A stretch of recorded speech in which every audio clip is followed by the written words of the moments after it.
E aí, turma da Prática Penal 2, hoje a gente vai estudar, né, e analisar o caso referente à nossa penúltima peça do semestre.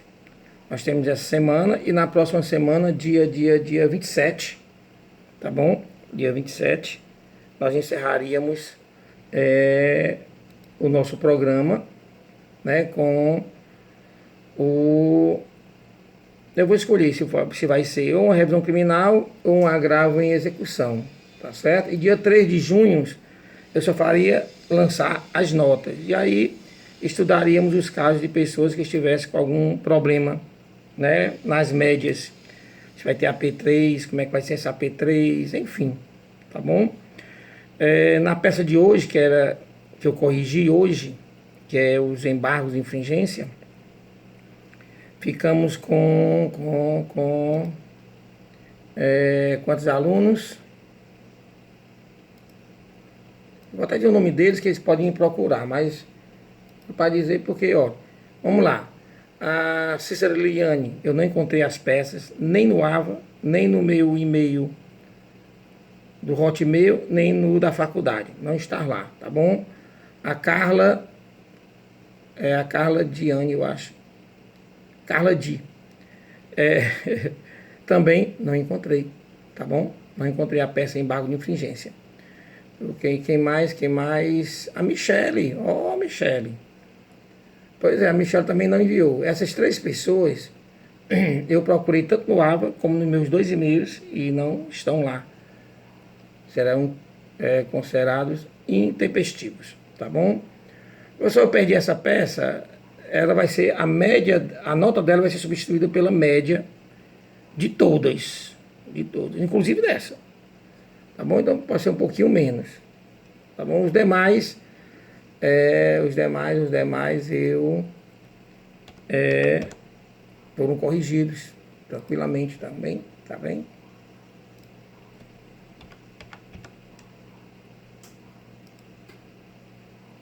Interessante.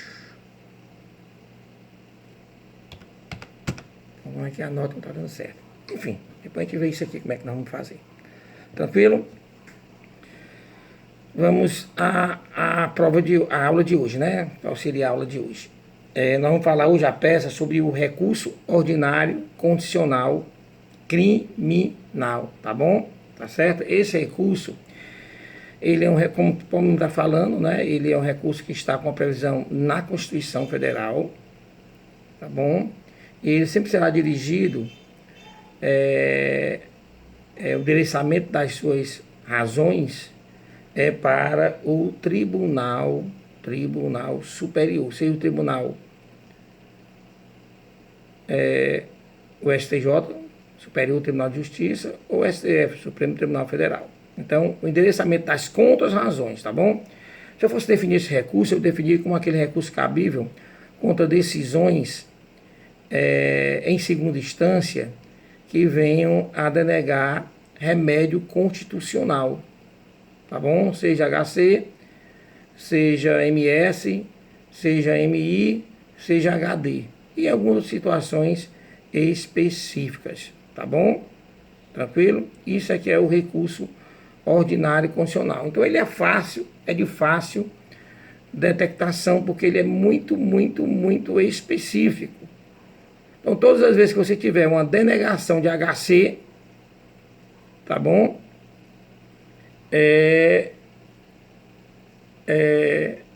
O recurso cabível, tá bom? Se for em segunda instância, recurso cabível será o ROC. Ou uma denegação de IMS em segunda instância, também. E assim sucessivamente. Para MI, mandado de injunção, para HD, habeas datas, e para outras situações específicas nós veremos no decorrer desses minutos à frente. Tranquilo?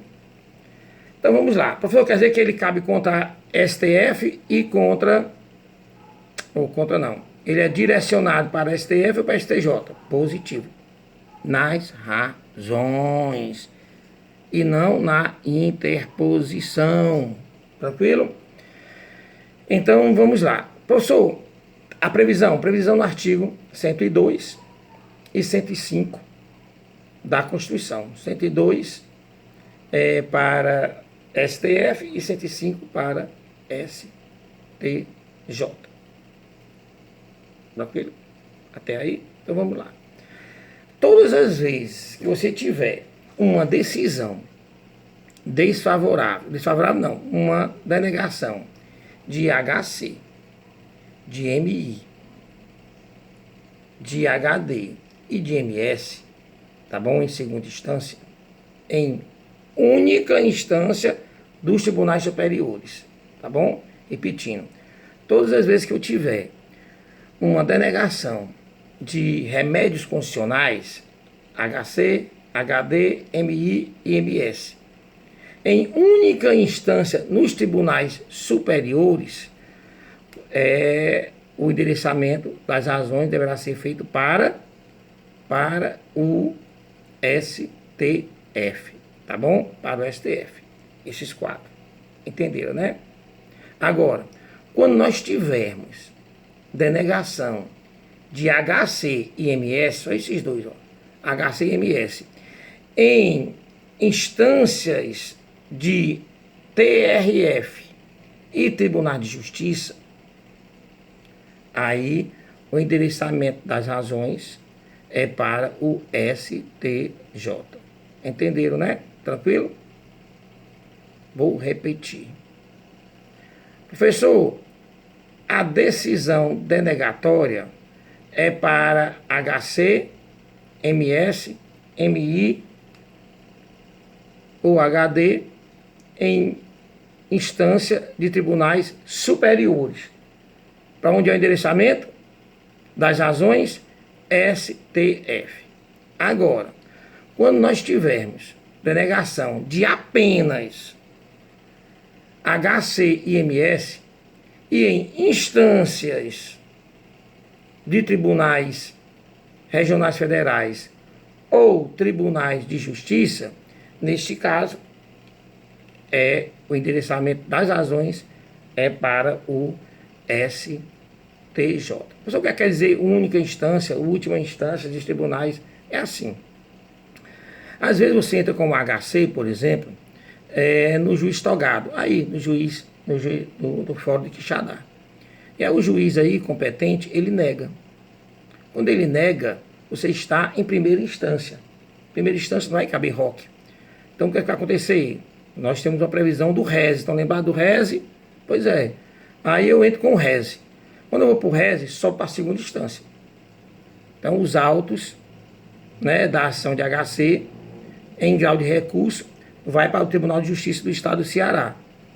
Tá bom? E imaginemos que a gente perdeu o RESE. Então, nós perdemos uma ação de HC em última instância de Tribunal de Justiça. Aí o que eu faço?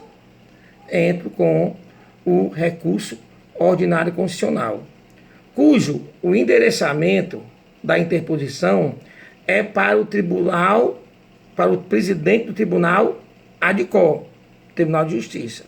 Só que eu peço o endereçamento das razões, tá bom? Para o Superior Tribunal de Justiça, tá vendo? Agora, às vezes acontece você entrar com HC, você entra logo ou no Tribunal o Tribunal Superior Eleitoral, no TSE, tá certo? Ou pode entrar, sei lá, em algumas situações no TST. Então, você entrou diretamente logo, em última instância, em única instância, logo no Tribunal Superior. Aí, nesse caso aí, se houver denegação de qualquer um desses institutos, esses remédios constitucionais que eu citei para vocês, neste caso, o endereçamento da interposição é para o presidente do tribunal ADCO, quer dizer, o Tribunal Superior, mas eu peço que o encaminhamento das razões seja feito para o STF. Tranquilo? É fácil, tá bom? Essa peça é fácil. Ela já caiu diversas vezes no exame de ordem, tá bom? A pessoa mais constitucional vai cair no direito constitucional, não. você pode observar que a matéria, o mérito, é de direito penal. Tranquilo? Tá bom? Legal, né? Professor, o senhor falou em alguns outros casos, né? Assim, todas as vezes que uma decisão for denegada em uma ação que trata de crime político, tá bom? Se for em última instância, também é para o STF, crime político, tá bom? E também aqueles casos, às vezes nós temos ações em que de um lado nós temos um organismo internacional, de um lado, ou um Estado internacional de um lado, e do outro lado nós temos uma pessoa física ou um município do nosso país. Todas as vezes que nós tivermos uma ação, tá bom? Onde está ali de um lado um Estado estrangeiro ou uma organização internacional e do outro lado estiver um município brasileiro ou uma pessoa física, tá bom? Da decisão que lhe for denegatória, cabe ROC, mas só que esse ROC, esse recurso ordinário condicional, é para onde? Para onde? Para onde? Para o STJ. Eu não tratei porque essa discussão ela não é área penal, tá bom? A do crime político é, a do crime político. Mas essa outra que de um lado tem um Estado estrangeiro ou organização internacional versus município brasileiro ou pessoa física nacional, nesse caso aí não necessariamente é penal, tranquilo? Mas se houver STJ, crime político, STF, tranquilo? Não tem muito mistério não, tá bom? Certo? Então, fundamentação já falei. A fundamentação vai estar nos artigos 102 e 105 da Constituição, tá bom? 102 é STF e 105 é o STJ. Observem os incisos, tá bom? Que tem inciso que é para HC e tem inciso que é para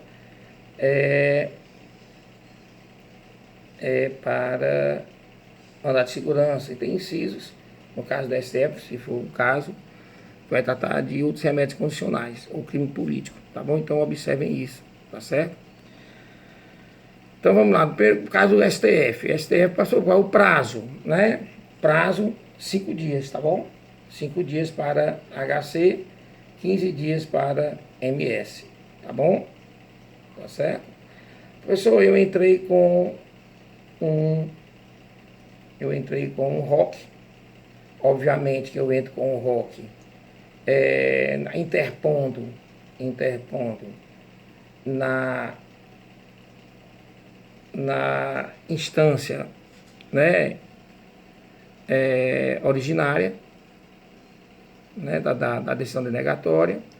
E se porventura esse tribunal ADCOR ele negar, né, o prosseguimento, tá bom? Aí a jurisprudência dos tribunais superiores é o seguinte: o tribunal ADCOR ele só poderá impedir o segmento por intempestividade, tá bom? Se o recurso for tempestivo, ele é obrigado, ele fica adstrito a mandar para o tribunal adquem.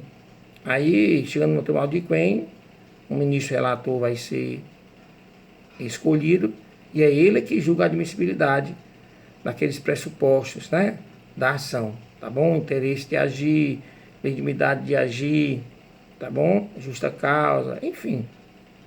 Tá certo? Entenderam, né?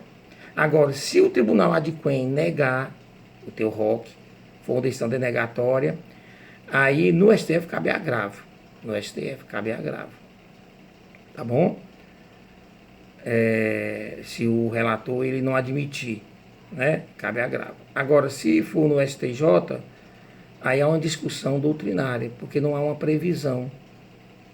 Tá certo? Mas aí paramentado no princípio, né, constitucional de que as sentenças, as decisões são sempre recorríveis, então a gente entraria com um agravo regimental. Isso para o STJ. STF, agravo de instrumento. Tá bom? Tranquilo? No STJ,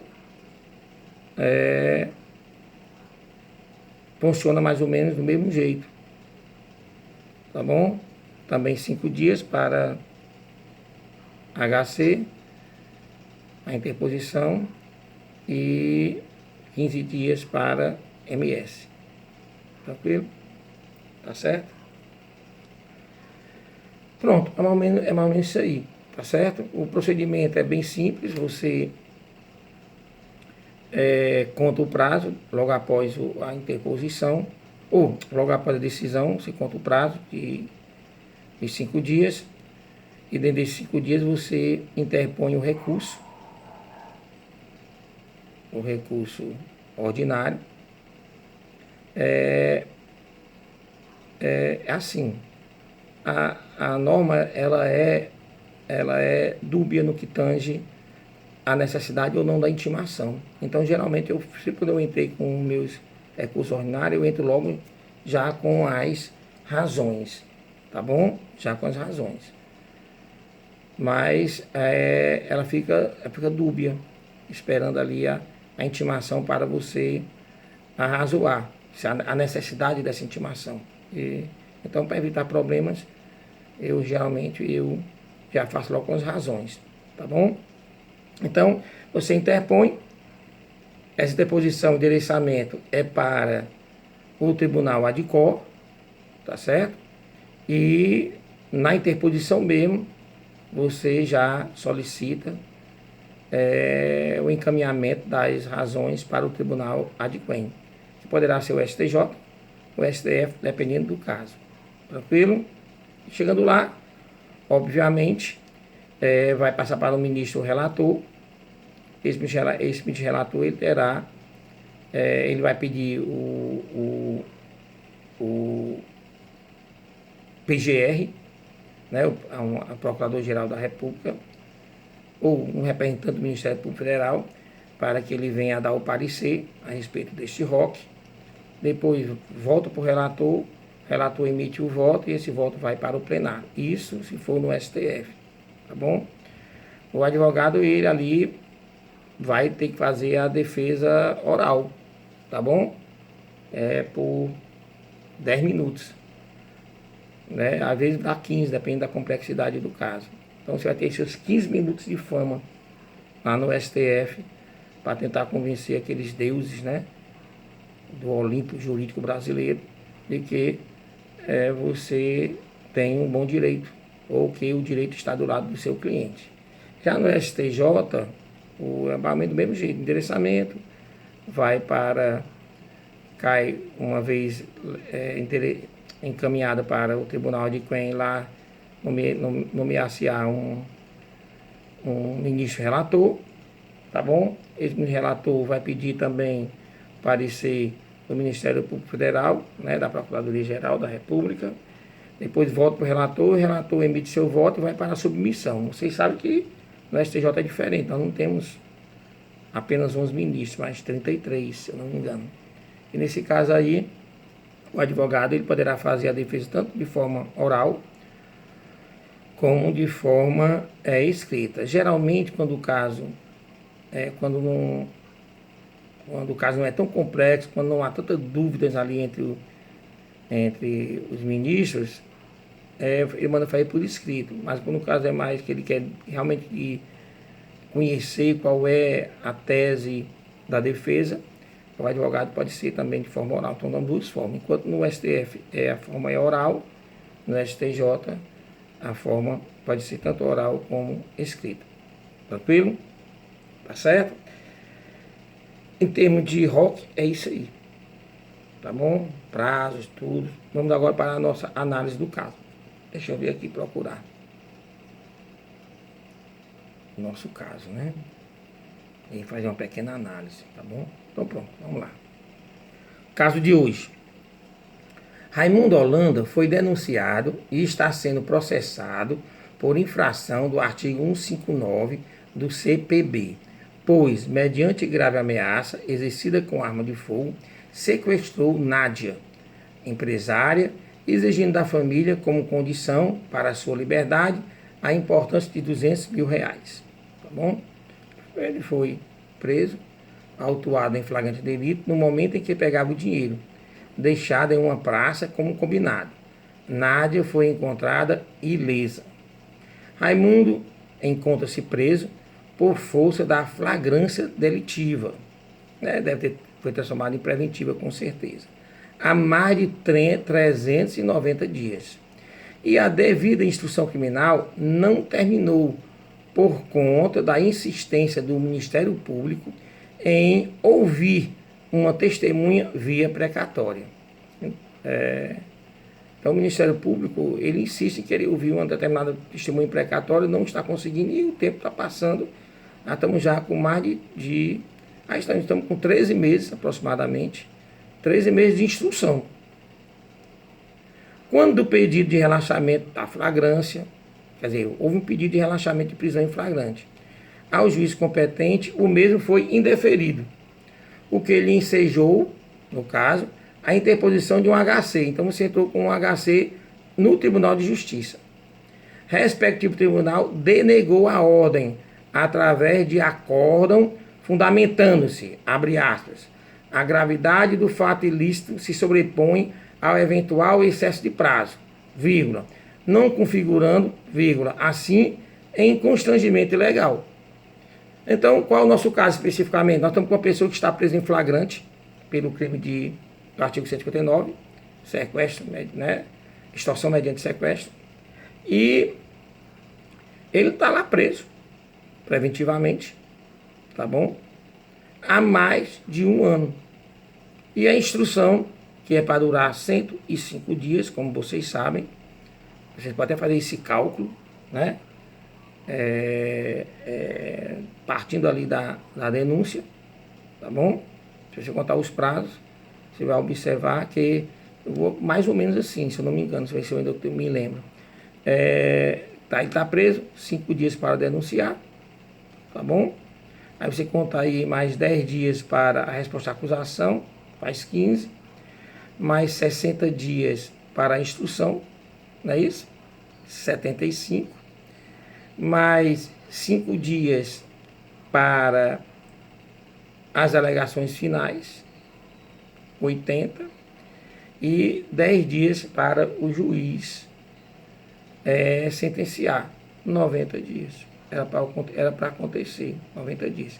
Eu botei que o sujeito está preso, porque se o sujeito estiver solto, aí aumenta em mais 10 dias, não é isso? Aumenta em mais 10 dias, tá certo? E nesse caso ele está a 390 dias. Então, 4 vezes mais do que está previsto na legislação. Enfim, o que é que você fez? Na realidade, você entrou com um pedido de relaxamento de prisão em flagrante, logo no início, foi negado. Geralmente, quando o juiz nega, ele transforma, né, em prisão preventiva. E você, não satisfeito, entrou com um HC. Entrou com um HC junto ao Tribunal de Justiça. E no Tribunal de Justiça foi negado, tá bom? Foi negado, tá certo? Sob a negativa de que o fato é muito grave e que esse fato sendo muito grave, ele justificaria o excesso de prazo, o que não configuraria em constrangimento ilegal. Então nós temos aí uma tese. A tese é de que há um constrangimento ilegal, tendo em vista que a pessoa está presa em uma prisão temporária, né? Uma das prisões, aliás, prisões processuais, né?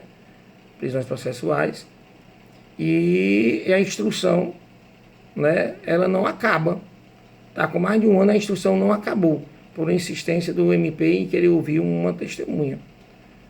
Tá bom? Então nós temos aí diante de uma tese de constrangimento ilegal, de autoridade arbitrária, tá certo? Você vai encontrar o fundamento disso na contagem de prazo. Não sei como eu já contei aqui para você, mas você pode ver aí, fundamentando aí direitinho o prazo mais ou menos de quanto poderia durar a instrução. Tá bom? E até razoável, pode pensar no dobro, a razoabilidade, né? 90 dias, botei 180, mas 390 eu acredito que seja por demais. Tá certo? Pode buscar também lá no Pacto de São José da Costa Rica, que nós somos signatários.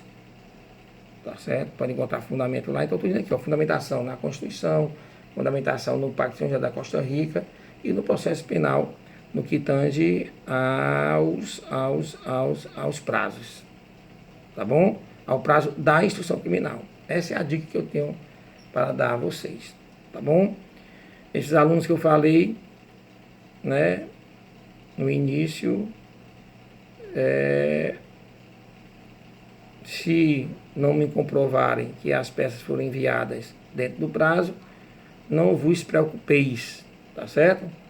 Eu estou vendo aqui que a maioria, deixa eu ver aqui, no caso da Michelle é só uma, está faltando. No caso da Liliane também é só uma que está faltando, não é só essa. Agora a Carla não, a Carla tem duas peças faltando. Então a Carla não pode faltar mais nenhuma.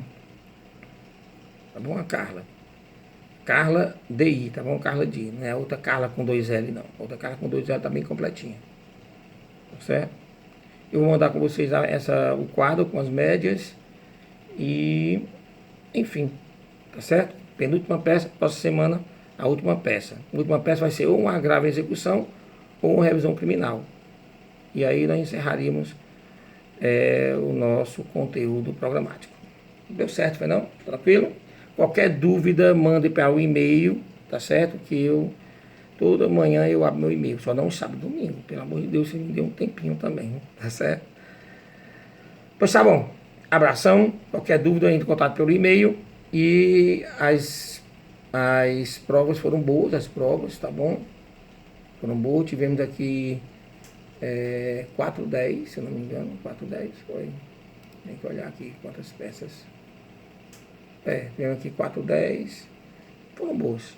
Tá bom? Aguardem aí que tá saindo o resultado. Abração. Se cuidem.